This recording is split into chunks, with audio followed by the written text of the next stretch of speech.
Hello and welcome to Your Wealthy Self with me, Regina Martinelli.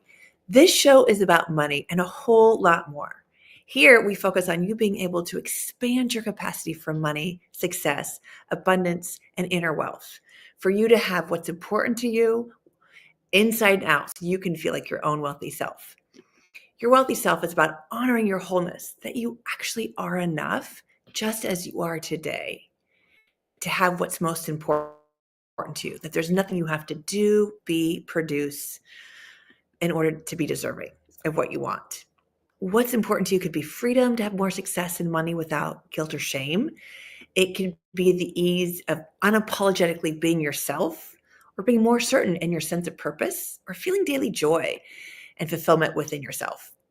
Whatever is most important to you, whatever makes you feel like you are wealthy both inside and out, because this show we stand in, you can create whatever it is that's important to you. And you can do it without the struggle. You can do it with certainty and with ease. And we do all of this through the lens of money. So why money? Because money is a spiritual highlighter. It's about your relationship to money, whether it's good, bad, or indifferent, or you have feelings of shame, avoidance, maybe a little bit of desperateness or scarcity, your poor self. And it's not about how much you have or you don't have. It's about how much you allow yourself to enjoy what you do have. It's the impact you want to make with what you do have. It's not about how much, again, you have or don't have. It's about your view of it, how you hold it, how that impacts how much you enjoy your life, you enjoy your money, your own success, your own freedom, and the impact you can make with it. So what is your relationship to money? What do you think it is? What is it actually? How would you like it to be? And what needs to happen for you to have that happen? For you, what do you need to let go of, revise, or reprogram for that to happen? These are all things that we look at, talk about, and much, much more in this show, Your Worthy Self. Sorry, Your Wealthy Self. I want to give you an example of a client I had. Her name is Claire. And she was adamant about her experience of, she would say this, "Oh my God, my job is so stressful. I constantly worry about doing a good job. I worry that I'm not doing a good enough job and I just have to get it done and do it right. And it has to be perfect." Now, a lot of us may feel this way about our work that we do or how we are in our jobs or our careers. But what's important to note is that this is not a normal level of wanting to do a good job with her. It was all consuming. The obsession would not let her rest. It was undermining her health and her well-being. And most importantly, she wasn't happy being this way. See, this level of obsessing over her job took up all of her time. She'd stress on Sunday nights, the kind of stress that produces ulcers and not allowing her to sleep, make it really hard for her to enjoy her time with her family on Sundays.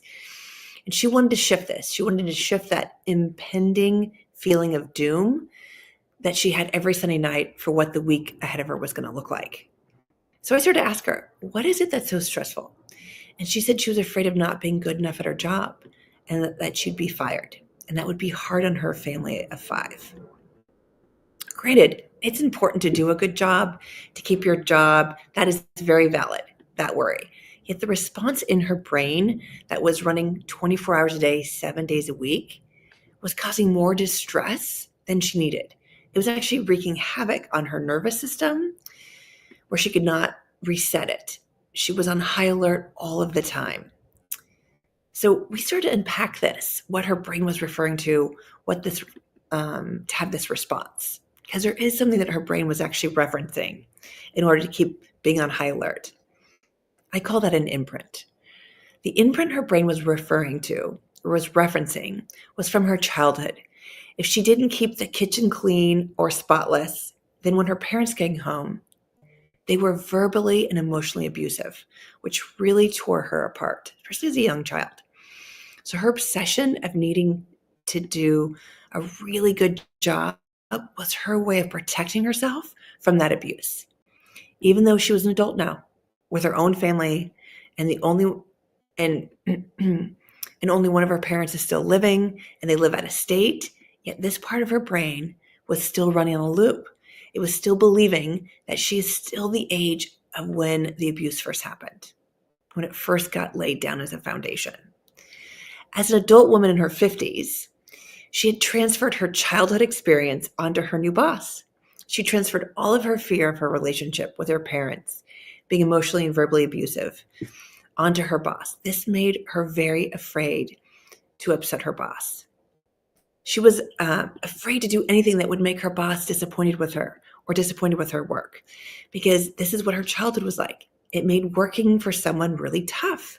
She would amp up that level of stress, especially as her career got to a more prominent place and her position became bigger and more responsible.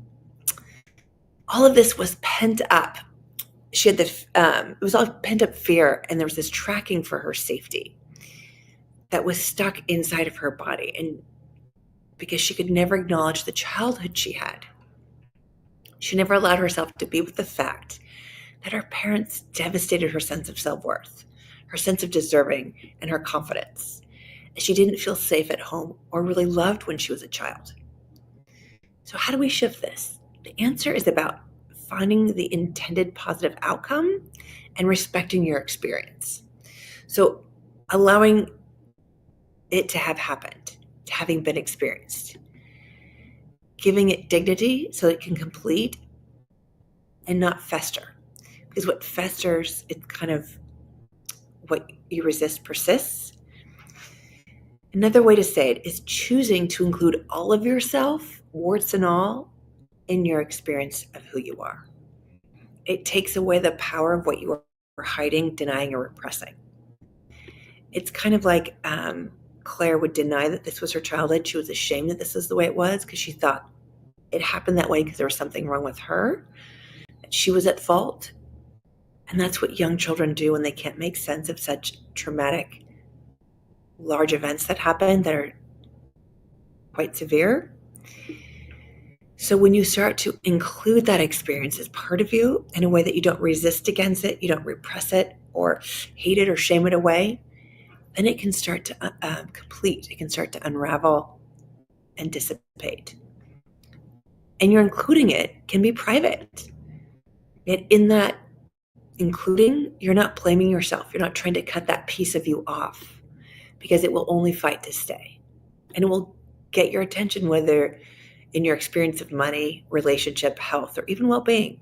So acknowledging that that experience exists, that harm was done, that overwhelm, that stress, and that anxiety that came from it did serve a purpose. It helped you to cope with something at a very young age where you were not equipped to make sense of what was happening. And so you can appreciate that it helped you survive that experience, however hard it is to deal with today. It helped a much younger version of you get through an awful experience. And doing this helps to neutralize it. See, we think if we deny, ignore, or resist those feelings that make us feel bad or ashamed or scared, then we don't have to deal with them. Yet what actually happens is they show up in other ways and start to wreak havoc on our adult lives at the time that we really want to be experiencing the fruit of our wisdom and of our life's work. So the resistance to acknowledging what is so about your life, the resistance can stop opportunities from coming your way, from preventing money from staying in your bank account. It can attack your health, and it can dismantle your relationships, and it can undermine your sense of self-worth, clarity, and daily joy. This is why we're going to be working on acknowledgement today as a part of creating your wealthy self. We aren't going to mess around. You already know what you want from what's important to you. So let's dig in and get our hands a little dirty and start moving these blocks. So let's get back to Claire so we can understand more about this dynamic from how childhood affects our adult selves. So Claire, having built her career around adding more responsibility and being promoted to manage an international team, all of that you would think would help heal her self-confidence and self-worth because she was getting more and more. She was being seen as capable and able to handle these things. But her being recognized and her being promoted and trusted to handle more and being seen as a leader, it didn't do any of that. It just amplified her fear of being annihilated by her parents. She had more at stake now with this larger responsibility, and that intensified her feeling that she could be a target, that they would find out and find her. How many of you can relate to this? Like feeling like a target in your family as a child and then having similar feelings in your adult life, even if the threat was not the same. Claire believed if she didn't do it perfectly, not only would her survival would be at stake, but also her belonging to her family, which is incredibly important for human beings. Her younger self felt that she would be annihilated and she would not be safe. Now, for a 2-year-old who has a parent who's demonstrative, angry, and abusive, that is a real fear. That is very, very real and a very true experience, that she may not get what she needs to survive, that her life could be at risk. And as that child grows and doesn't get annihilated, doesn't actually die, and continues to grow and eventually gets out into adulthood, that younger version of her is still in her adult body. We have all of these younger versions in ourselves in our 50 plus years of being alive. This 2-year-old version of Claire is terrified that the parents she loves will destroy her if she doesn't do it perfectly. This younger version is still active in this state of fear in her adult body. This is where your health gets affected when we are on high alert for decades. And also your money, because it takes so much energy, vitality, and attention tracking for our safety instead of resetting and repairing and renewing our bodies and our nervous system. So we know that there's a part of your brain that's called a reptilian brain, which is at the base of your skull back here, and it's only concerned with your survival. And when your survival is threatened, this part of your brain gets on high alert and it starts sorting for how to keep you alive. This is where shape-shifting can start, meaning children start to change their behavior and they learn how to be more docile or quiet children, or maybe they learn to be funny and seemingly happy in order to please the people around them, or to be certain a way to be less, to find a way to be less upsetting to the people around them so they will not be a target. Children who experience this get very astute at controlling who they are to the point that they end up taking these people-pleasing skills into adulthood and sometimes never being able to separate themselves from their dance of survival. They start to wear the mask of being pleasing to others around them and avoid being a target. This is also true of Claire. This is where you get imposter syndrome, people-pleasing, again, that shape-shifting.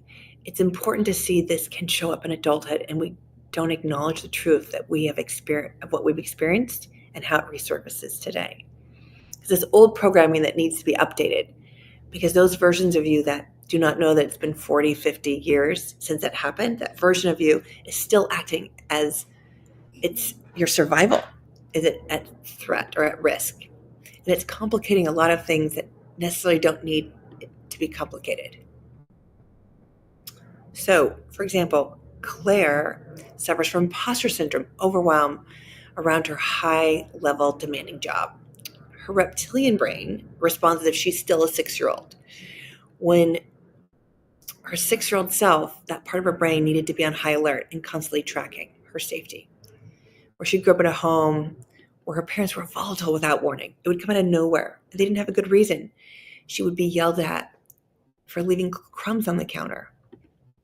So in service to her survival, this part of her brain still notices everything that is a threat to her as an adult. This is not only her job, but her home, her parents, how she talks, her food choices. This is all part of her brain has no idea that she's in her 50s now. And it looks at everything she does, every interaction she has, and it critiques it. And it starts to put her on high alert of that wasn't good enough. That wasn't perfect. There was a problem with this. Be careful, watch out. You're a target now. All of that's running. And it's not even that those words are coming forth. It's the emotional and physical sensations of that fear. So as an adult, there's very little threat from her parents anymore because she can take care of herself. She can handle her own survival. She's got her own car keys. She can get in the car and leave. She can hang up the phone without rational worry that she won't get dinner or get kicked out of her house or beaten. Yet her reptilian brain, also known as the critter brain, doesn't know this. It still thinks that she's a 6-year-old that needs protecting from the emotional and verbal abuse.